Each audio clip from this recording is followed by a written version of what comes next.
Talia's ship spiraled through Earth's atmosphere, alarms blaring and control panels sparking. The survey mission was supposed to be simple: collect data on this primitive world from orbit and return to the fleet. No landing, no contact, no complications.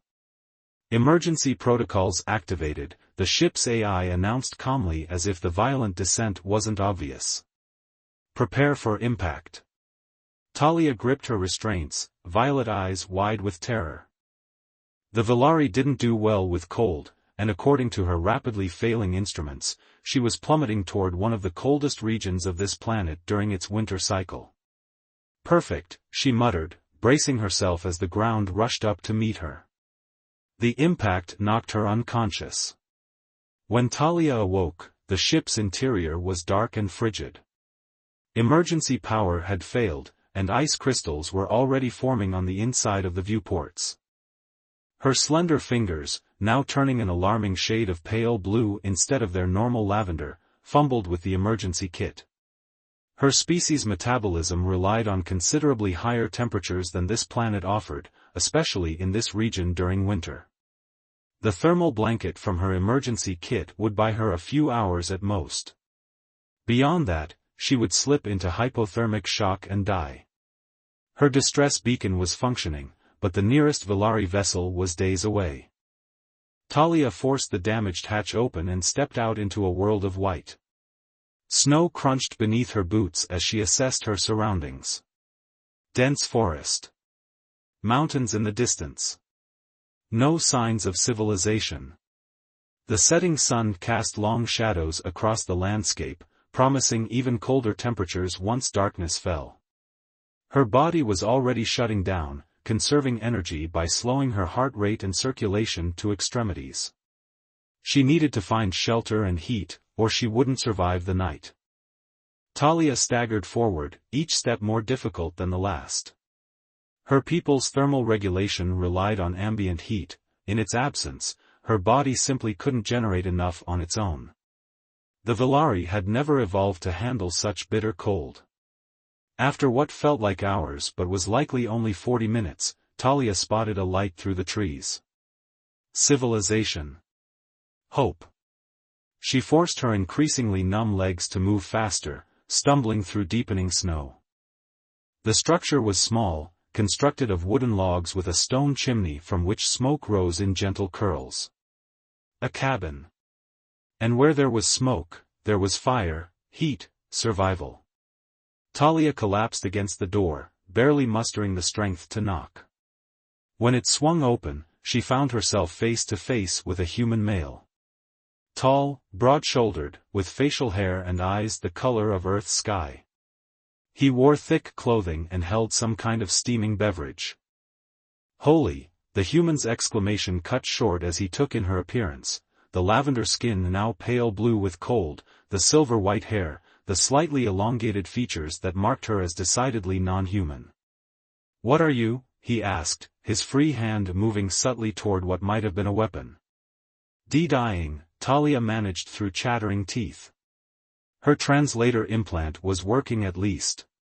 "Your atmospheric sea conditions are incompatible with my P physiology." The human stared, clearly processing the impossible situation before him, an alien at his doorstep, freezing to death. "I need your warmth, human," Talia forced out, her pride crumbling beneath the weight of survival. "Without it, I will not survive another hour in these temperatures." For an agonizing moment, he simply stood there, and Talia prepared herself for rejection, for death. But then the human surprised her. "Come in," he said, stepping aside. "I'm Marcus." He guided her to a chair before a roaring fire, wrapping her in blankets with an efficiency that suggested training in emergency care. Her body reacted instantly to the heat, cells eagerly absorbing the thermal energy. The pain of circulation returning to her extremities was excruciating but welcome. It meant she would live. "Thank you," she whispered, the words foreign on her tongue. Velari didn't often express gratitude, especially not to lesser species. But this lesser species had just saved her life. "I'm Talia," she added, the first tentative bridge between their worlds. Marcus nodded, his expression a mixture of shock, curiosity, and concern. "Nice to meet you, Talia. Though I have to say, this isn't how I expected first contact to go." Despite everything, Talia found herself smiling. "Nor I. I was supposed to observe from orbit, not crash land and beg for assistance." "Well," Marcus said, adding another log to the fire, "I'm glad you crashed near me, then." As warmth gradually returned to her body, Talia studied the human who had so readily helped her. Perhaps there was more to this species than the Velari had believed. Perhaps there was much to learn from these humans, starting with their unexpected capacity for kindness. Outside, snow began to fall more heavily, ensuring Talia would need this human's warmth for more than just one night. And strangely, that prospect didn't seem as terrible as it once might have.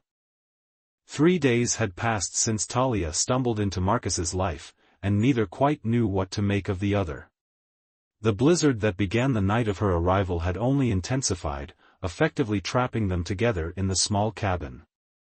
Marcus had radioed his supervisor to say he was weathering the storm at his station, carefully omitting any mention of his extraterrestrial houseguest. "Your body temperature is still lower than I'd like," Marcus noted, checking the thermometer he'd convinced her to use. Though she looked stronger, her lavender skin regaining its rich hue, she still huddled close to the fire. "My species operates at what you would consider hypothermic levels," Talia explained, clutching a mug of hot chocolate that had become her unexpected addiction. "But even by my standards, I'm running cold." Marcus nodded thoughtfully. "The thermal blankets help, but they're not enough, are they?" Talia hesitated before answering. "No. My biology absorbs ambient heat. Without sufficient external warmth, my organs begin to shut down." She looked away, embarrassed by what she had to ask. "I may require closer proximity to your body heat. Especially at night." "Oh." A faint blush colored Marcus's cheeks, but he nodded. "Of course. Whatever you need to survive." That night, awkwardness hung between them as Marcus arranged blankets before the fireplace. Talia watched from the doorway, her arms wrapped around herself. "I should warn you," she said stiffly, "physical contact with humans is not something my kind typically engages in. We find your species rather primitive." Marcus raised an eyebrow as he added another log to the fire. "Well, this primitive human is offering to keep you alive, so maybe hold the superiority complex?" Talia blinked, surprised by his directness. Among her people, such honesty would be considered refreshingly honorable rather than offensive. "That's fair," she conceded, moving closer to the nest of blankets. "I apologize. My diplomatic training clearly needs refinement." "Apology accepted." Marcus's expression softened. "And I'm sorry too. This whole situation is unprecedented." Talia slipped beneath the blankets, her body instinctively seeking the heat source that was Marcus. When he settled beside her, she tentatively moved closer until her back pressed against his chest. The effect was immediate, wonderful waves of warmth flooding through her system. "Is this okay?" she whispered, suddenly aware of how intimate the position was. "Yes," Marcus replied, his voice low near her ear. "Are you getting warmer?" "Much." Talia closed her eyes, focusing on the sensation of her cells absorbing his heat. "You're quite efficient at temperature generation for a mammalian species." Marcus chuckled, the sound rumbling through his chest against her back. "I think that was a compliment, so thank you." As the night deepened, Talia found herself relaxing into the unfamiliar embrace. Her people weren't physically affectionate, touch was reserved for medical necessity or formal ceremonies. This prolonged contact with another being was entirely new. More surprising than the physical comfort was the unexpected emotional response it triggered, a sense of safety she hadn't anticipated. "Tell me about your world," Marcus murmured, his breath warm against her neck. Talia hesitated. Sharing information about Valari was technically prohibited, but so was crash landing and cuddling with a human. It's a world of twilight, she began quietly. Our star is older, cooler than yours. The skies are perpetually the color of your sunset, deep purples and burnt oranges. Our cities are built of crystal and living metal that adjusts to our needs. Sounds beautiful, Marcus said. It is. But also rigid. Controlled. Talia found herself saying things she'd never voiced aloud. Our society values order above all. Every Valari knows their purpose from emergence. Mine is exploration and observation. Not rescue missions, I take it. There was gentle humor in his voice. Definitely not. Especially not being rescued by a species we're only supposed to study from afar. She shifted slightly to look at him over her shoulder. What about you? Why do you live alone in this cold wilderness? Marcus was quiet for a moment.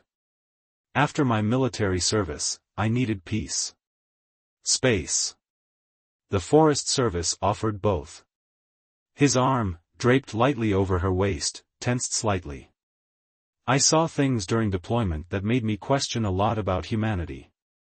Out here, I can make sense of it all.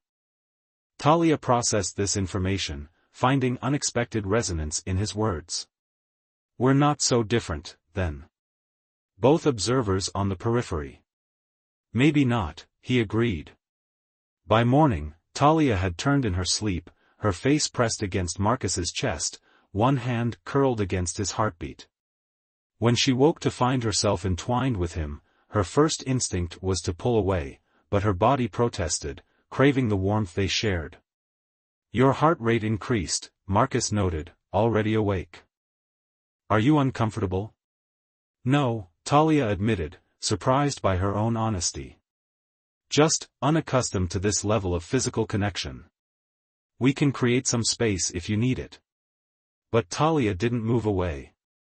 Instead, she studied his face in the morning light, the features that had seemed so alien to her days ago now becoming familiar, even appealing. Your thermal contribution is still required, she said formally, though a small smile tugged at her lips. For medical necessity, of course. Marcus's eyes crinkled with amusement. Of course. Strictly survival. As days passed, Talia began helping around the cabin, learning to cook simple meals, tending the fire, studying Earth's weather patterns on Marcus's laptop. Each night, they shared the makeshift bed before the fireplace, and each morning, they woke closer together than they'd started. On the seventh day, as they prepared breakfast together, their hands brushed reaching for the same utensil. Instead of pulling away, Talia let her fingers linger against his. Thank you, she said softly. For sharing your warmth. Marcus looked at her, something unspoken passing between them. Anytime, he replied, and Talia knew he meant it. Outside, the blizzard showed no signs of relenting, but inside, something was definitely beginning to thaw. 2 weeks into her unplanned stay on Earth, Talia stood at the cabin window watching fat snowflakes swirl in the wind. Her distress beacon continued its faint pulse, though she checked it less frequently now. The thought of rescue, once her only focus, had become complicated. Penny for your thoughts? Marcus asked, appearing beside her with 2 steaming mugs. Talia accepted the hot chocolate gratefully. I was thinking about thermal regulation, actually. Romantic, Marcus teased. It can be. Talia surprised herself with the response. My people have an ancient practice called chivalric, heat bonding. Before modern temperature control, Valari would form deep connections with chosen partners to share warmth during cold cycles. Marcus leaned against the window frame. Like what we've been doing? Similar, though more deliberate. Talia felt a flush rise to her cheeks. It was considered deeply intimate. Partners would synchronize their metabolisms, creating a shared energy system. Sounds intense. It was. Is. She took a sip from her mug. The practice became ceremonial after technology advanced, but it still performed during bonding rituals. Marcus studied her, his blue eyes thoughtful. Are we breaking some taboo by sharing warmth like this? Not exactly breaking. Talia chose her words carefully. But what we're doing would be considered significant among my people. Not casual. The implication hung between them as the wind howled outside, rattling the windows. Is it casual for you? Marcus asked quietly. Talia met his gaze. Not anymore. That evening, as they sat before the fire, Marcus taught her to play chess. The wooden pieces felt smooth beneath her fingers as she learned the movements of knights and bishops. When she captured his queen in her third game, her delighted laugh filled the cabin. You're a quick study, Marcus acknowledged with a rueful smile. Our minds work similarly, Talia observed. Different physiologies, but parallel cognitive processes. Is that your scientific way of saying we think alike? Perhaps. She reset the pieces for another game. My report on human intelligence will require significant revision after this experience. Oh? Marcus raised an eyebrow. And what did it say before? Talia winced. That humans were intellectually promising but evolutionarily hindered by emotional decision-making and tribal instincts. Instead of taking offense, Marcus laughed. Fair assessment, actually. He moved his pawn to start the game. And now? Now I believe the emotional component of human cognition may be a feature rather than a flaw. Talia moved her own pawn. Your capacity for connection, for empathy, seems to enhance rather than impede your functioning. High praise from a superior alien being, Marcus teased. Talia flicked one of his captured pawns at him. I'm learning humility. Slowly. As night deepened, they abandoned the chess game and settled into their now familiar position before the fire. Talia no longer pretended it was purely for survival. The truth was, she craved his touch in ways that went beyond thermal necessity. Marcus, she whispered in the firelight. There's something I should tell you. I'm listening. His hand traced gentle patterns on her arm, sending pleasant shivers across her skin. My rescue. She turned to face him. My people will come eventually. Days, perhaps weeks depending on the nearest vessel's position. But they will come. Marcus nodded slowly. I know. And when they do, they'll expect me to leave. To erase all evidence of contact. Including. She touched his face. Including memories. His expression shifted. They would make me forget you. Standard protocol for unauthorized contact. Talia's voice caught. They have methods, not perfect, but effective. Marcus caught her hand against his cheek. And is that what you want? No. The admission felt like breaking a sacred oath and finding freedom in the fracture. I don't want to be forgotten. I don't want to forget.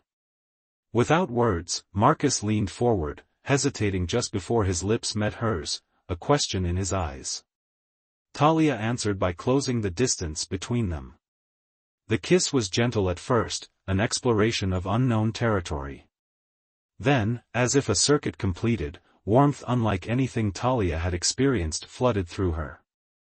This wasn't just thermal energy but something more profound, a connection that defied scientific explanation. When they finally broke apart, Talia pressed her forehead to his. That was not in any of our research files on human interaction. Marcus smiled. Some things you have to experience firsthand. Later, as they lay entwined before the dying embers, Marcus asked the question Talia had been avoiding. What happens now? I don't know, she admitted. This isn't covered in first contact protocols. Do we have options? Talia traced the line of his jaw, memorizing its contours. Few, and none without consequence. If I return with my mission incomplete, there will be evaluation, reassignment. And if you don't return? The question hung between them, dangerous and tempting. Desertion is unprecedented. Talia hesitated. But not specifically prohibited, as it's considered impossible. No Valari has ever chosen to remain on an observation world. Would you be the first? Marcus's question was soft, without pressure. Talia felt something unfamiliar expand in her chest, something warm and frightening and wonderful. I don't know. But for the first time, I can imagine it. Outside, the blizzard began to ease, the howling wind quieting to a gentle susurration. Something was changing, both within the weather and within Talia's heart. Sleep, Marcus murmured, pulling her closer. We have time to figure it out. But as Talia drifted off in his arms, the faint beep of her rescue beacon seemed louder somehow, a reminder that their borrowed time was running short. The morning dawned clear and brilliant, sunlight reflecting blindingly off the pristine snow. After weeks of stormy isolation, the change was jarring, beautiful but exposing.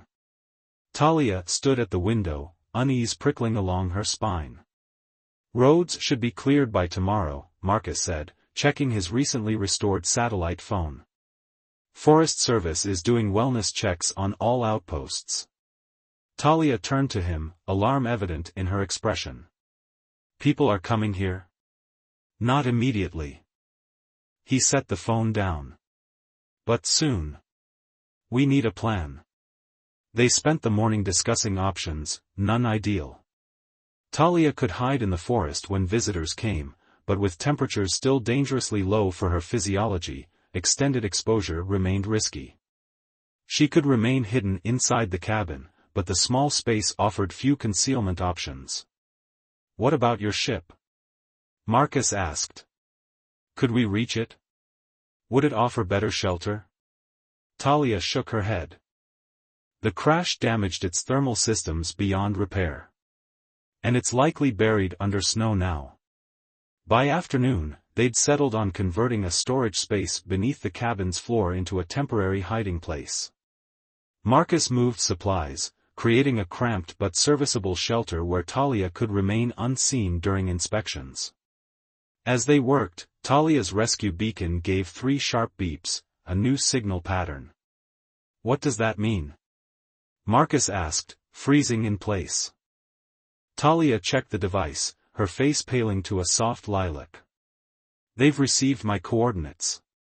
A response has been dispatched. How long? 4 Earth days. Perhaps 5. She looked up at him, conflict evident in her violet eyes. It's happening faster than I anticipated. Marcus resumed his work, movements more purposeful now. Then we have 4 days to decide what happens next. The sound of an approaching engine shattered their planning late that afternoon. Marcus peered through the window, then turned to Talia with urgency. Hikers. Snowmobile. They're coming this way, quickly. Talia grabbed the few obviously alien items and darted toward their hideaway.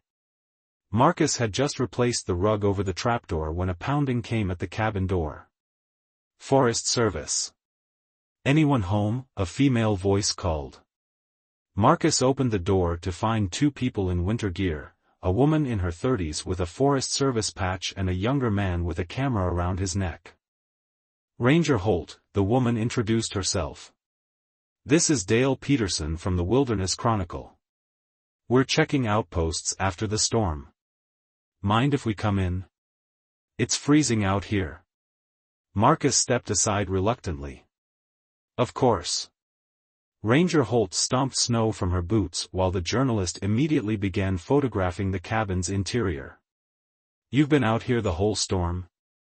Must have been lonely, Holt remarked. I managed, Marcus replied, desperately aware of Talia beneath the floorboards. Mind if I use your bathroom? The journalist asked, already moving toward the cabin's back rooms. Second door on the left, Marcus directed, then turned to engage the ranger in conversation, hoping to keep her attention away from any signs of Talia's presence. The next hour was excruciating. The visitors asked questions, accepted coffee, and generally made themselves at home while Marcus answered vaguely and tried to hurry them along. The journalist seemed particularly interested in the makeshift bed before the fireplace. Sleeping by the fire during the storm, he asked, snapping a picture. Better heat, Marcus explained. 2 mugs, the man noted, pointing to the side table where both Marcus and Talia's cups sat. Expecting company?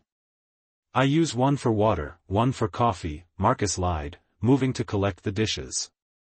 Just as he thought they might finally leave, a distinct 3-tone beep sounded from beneath the floorboards, Talia's rescue beacon activating its daily signal check. The ranger frowned. What was that? Old watch alarm, Marcus said quickly. Batteries dying. The journalist had wandered to the window. Hey, are these yours? He called, pointing outside. Marcus joined him at the window, heart sinking as he saw what had caught the man's attention. Just visible in the snow were strange, elongated footprints leading to the cabin, Talia's tracks from gathering firewood that morning, distinctive in their non-human shape. Probably animal tracks distorted by melting snow, Marcus offered, but the journalist was already heading for the door. I should get photos before they disappear completely. Marcus followed him outside, mind racing for a way to distract him from the damning evidence. The ranger joined them, her expression now suspicious as she studied the unusual impressions. I've never seen tracks like these, she remarked. Almost looks like. The journalist completed her thought. Like something walking on 2 legs, but not human. Inside the cabin, something clattered, a pan falling perhaps, or Talia moving beneath the floor. Both visitors turned toward the sound. Thought you were alone out here, Marcus, the ranger asked, her hand moving subtly toward her sidearm. I am, he insisted. Old cabin settles a lot. The journalist had begun following the tracks, his camera clicking rapidly. These come from the northeast. Mind if we follow them back? Before Marcus could object, a new sound cut through the air, a high-pitched whine, like nothing Earth technology produced. All 3 looked up to see a flash of light above the distant treeline.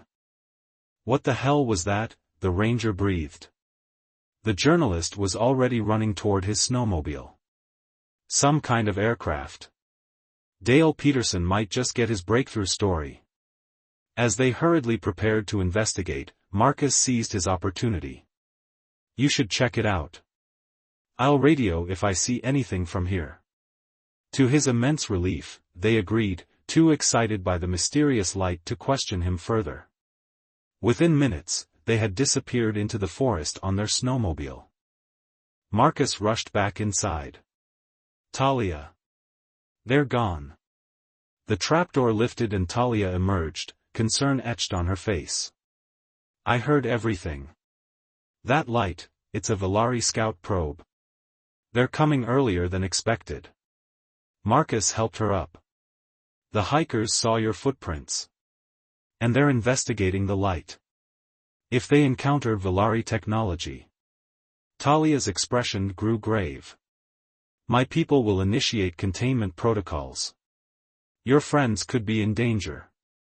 They're not my friends, Marcus said. But we can't let them get hurt. What do we do? Talia closed her eyes briefly, making a decision that went against everything she'd been taught.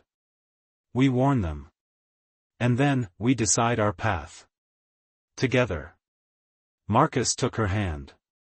Together. As they hurriedly dressed for the frigid outdoors, both knew that whatever happened in the next few hours would change everything, not just for them, but potentially for both their worlds. The forest gleamed under the afternoon sun as Marcus and Talia tracked the snowmobile's path. Despite the urgency of their mission, Talia couldn't help marveling at the beauty of Earth's wilderness, how different it was from her homeworld's carefully controlled environments. There, Marcus pointed ahead where 2 figures stood beside their vehicle, staring upward. Above them hovered a silver disk, a Valari scout probe conducting preliminary scans. Its presence meant the retrieval team wasn't far behind. "We need to reach them before the probe identifies human life forms," Talia whispered. "Once it does, containment protocols activate automatically." They hurried forward, crunching through snow. The journalist spotted them first, his camera swinging in their direction before freezing at the sight of Talia. "Oh my God," he breathed. The ranger turned, her hand immediately going to her weapon. "Stop right there," she ordered, drawing her sidearm. "Both of you." Marcus raised his hands. "Ranger Holt, please. We're not here to harm you." The journalist had recovered enough to start taking photos, his excitement palpable. "I knew it. Actual extraterrestrial contact." "Please stop," Talia said, stepping forward. "Those images endanger both our worlds." The probe above them emitted a sharp tone, its scanning beam intensifying. Talia recognized the pattern, human life signs confirmed, containment imminent. "We have minutes before more of my kind arrive," she explained rapidly. "They'll erase your memories of this encounter, standard protocol for unauthorized contact." "Like hell they will," the ranger said, though her weapon had lowered slightly as the reality of the situation sank in. The journalist continued documenting everything. "The world deserves to know the truth." "Dale," Marcus addressed him directly. "Some truths come with consequences neither world is ready for. We're just asking for time." Above them, the probe's lights shifted from blue to amber. The retrieval team had received its data and was en route. Talia felt a complex mix of emotions, duty to her people, fear for these humans, and an overwhelming desire not to be separated from Marcus. "You need to leave," Talia urged the visitors. "Tell no one what you saw. In time, perhaps proper contact will be established, but forced exposure now could trigger defensive protocols from my people. Protocols designed to protect our existence at any cost." Something in her tone must have conveyed the gravity of the situation, because the ranger finally holstered her weapon. "Dale, delete those photos," she ordered. "You can't be serious. This is the story of the century." He clutched his camera protectively. "It could also be the story that starts an interplanetary incident," she countered. "Delete them. Now." While they argued, Talia turned to Marcus, her voice low and urgent. "The retrieval vessel will be here within the hour. I must decide. My world or—" She looked into his eyes. "Or you." Marcus took her hands. "I would never ask you to give up everything you know." "You haven't asked," Talia replied softly. "But I find myself wanting to stay regardless." A new sound cut through the air, the distinctive hum of a Velari transport entering the atmosphere. Time had run out. The ranger and journalist looked up, then back at Talia and Marcus. "We need to go," the ranger decided, dragging the reluctant journalist toward their snowmobile. "Whatever's happening, I don't think we should be here for it." "Wait," Talia called after them. "Your silence, it protects both our worlds." The ranger nodded once. "I protect these forests and everything in them. Today that includes you." She turned to the journalist. "Dale, so help me, if one word of this gets out." "Fine," he conceded reluctantly. "But this isn't over." As they departed, Marcus and Talia stood facing the clearing sky where a silver ship, larger than the probe, began its descent. "It's beautiful," Marcus said quietly. "Yes." Talia watched her people's vessel approach. "That ship represents everything I've known, my purpose, my place in the universe." The ship settled in the clearing, its hull gleaming in the fading daylight. A portal opened, and two figures emerged, Velari officials in formal retrieval attire. "Your last chance to change your mind," Marcus told her, his voice steady despite the emotion behind his words. "I'll understand." Talia looked at him, this human who had offered warmth without question, who had shown her a kind of connection her people had forgotten centuries ago. Then she looked at the ship, at the officials approaching with their protocols and procedures. "Commander Talia," one called. "We've come to complete your extraction. The human witness will be processed according to standard protocols." Talia straightened, decision made. There will be no memory alteration today. The officials exchanged concerned glances. "Commander, your crash exposure has clearly affected your judgment. Please allow medical evaluation." "My judgment is sound," Talia replied, taking Marcus's hand openly. "I am declining extraction." "That is unprecedented." The lead official's expression shifted from concern to confusion. "No Villari has ever chosen to remain on a survey world." "Then I will be the first," Talia stated, her voice gaining strength. "I formally request asylum status on Earth, with all the protections our laws afford to cultural exchange pioneers." Marcus squeezed her hand, surprise and joy evident in his expression. "Are you sure?" "I've never been more certain," she told him. "Your world has something mine has forgotten, something worth staying for." The officials conferred quietly before the leader approached again. "This request requires High Council review. It cannot be granted immediately." "I understand," Talia acknowledged. "But until a decision is reached, our laws protect my right to remain where I am." After tense negotiation, a compromise was reached. Talia would remain on Earth while the Council deliberated, but with a communication device to maintain contact with her people. The officials were clearly baffled by her choice but bound by their own regulations. As the ship departed, its lights diminishing against the darkening sky, Marcus turned to Talia. "So what happens now?" Talia looked toward the cabin, the small, simple structure that had become more meaningful to her than all the crystal spires of her homeworld. "Now we create something new," she said. "A bridge between worlds, beginning with us." The temperature was dropping as night approached, and Talia shivered slightly, a reaction her body had developed during her time on Earth. "Cold?" Marcus asked with a knowing smile. "Perhaps a little," she admitted, moving closer to him. "I may require your warmth again." Marcus wrapped his arms around her, their foreheads touching beneath the emerging stars. "For survival purposes only, of course." "No," Talia whispered, snow falling gently around them as she finally embraced the truth. "Not just for survival anymore. For living." Above them, stars twinkled, the same stars that connected their worlds, now connecting their hearts. Talia had come to Earth seeking nothing but scientific data. Instead, she had found something her technologically advanced civilization had long forgotten, the simple, profound warmth of love. And as Marcus led her back to their cabin, she knew with certainty that she had made the right choice. No matter what challenges lay ahead, this warmth between them would be enough to sustain them both. In the end, it wasn't just Talia who needed human warmth, it was a warmth she hadn't known she was missing until she found it in his arms. A warmth worth crossing galaxies to discover and, having found it, impossible to leave behind. The end.